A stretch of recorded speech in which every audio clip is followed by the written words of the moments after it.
Persamaan dan perbedaan umbi batang, umbi akar, dan umbi lapis. Apakah teman-teman sudah mempelajari tentang perkembangbiakan tumbuhan? Kalau sudah, tentu kamu tahu kalau tumbuhan ada yang mengalami perkembangbiakan vegetatif dan perkembangbiakan generatif. Di buku tematik kelas 3 SD tema 1, kita diminta untuk menuliskan persamaan dan perbedaan umbi batang, umbi akar, dan umbi lapis. Teman-teman, yuk kita cari tahu jawabannya pada video kali ini. Sebelum kita lanjut videonya, klik tombol subscribe dan klik tanda loncengnya ya. Persamaan dan perbedaan umbi batang, umbi akar, dan umbi lapis. Persamaan umbi batang, umbi akar, dan umbi lapis terletak pada keberadaan umbinya.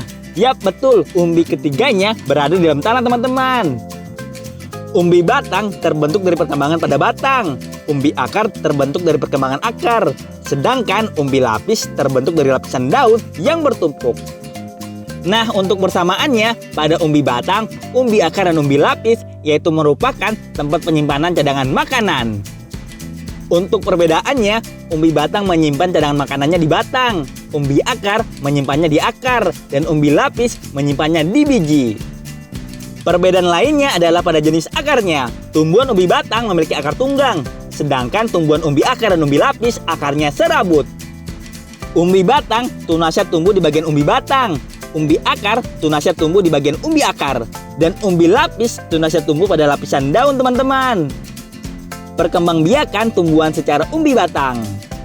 Umbi batang adalah batang yang tumbuh di dalam tanah. Bagian ujung batang itu akan menggembung membentuk umbi. Bagian batang yang menggembung dan membentuk umbi itu merupakan tempat penyimpanan cadangan makanan, terutama zat tepung. Pada umbi batang dapat tumbuh mata tunas yang akan menjadi tanaman baru. Permukaan atas umbi itu menghasilkan tunas tanaman baru berupa batang dan daun. Sedangkan permukaan bawah menghasilkan sistem akar. Perkembangbiakan tumbuhan secara umbi akar. Umbi akar adalah akar yang membesar berisi cadangan makanan. Jika umbi ini ditanam bersama dengan pangkal batang, maka akan tumbuh tunas. Lalu, tunas inilah yang menjadi tumbuhan baru. Umbi akar ini juga bisa dibedakan lagi berdasarkan asalnya. Ada umbi yang terbentuk dari akar tunggang, contohnya wortel dan lobak. Ada juga umbi yang terbentuk dari akar cabang, contohnya ketela pohon atau singkong. Perkembangbiakan tumbuhan secara umbi lapis. Umbi lapis merupakan salah satu cara tumbuhan berkembang biak secara vegetatif alami. Umbi lapis adalah tunas yang mengalami modifikasi. Umbi lapis terdiri dari batang yang sangat pendek dan dibungkus oleh daun-daun yang berdaging menyerupai sisik teman-teman. Bagian umbi lapis ini merupakan bagian batang yang bulat dan umumnya ada di dalam tanah.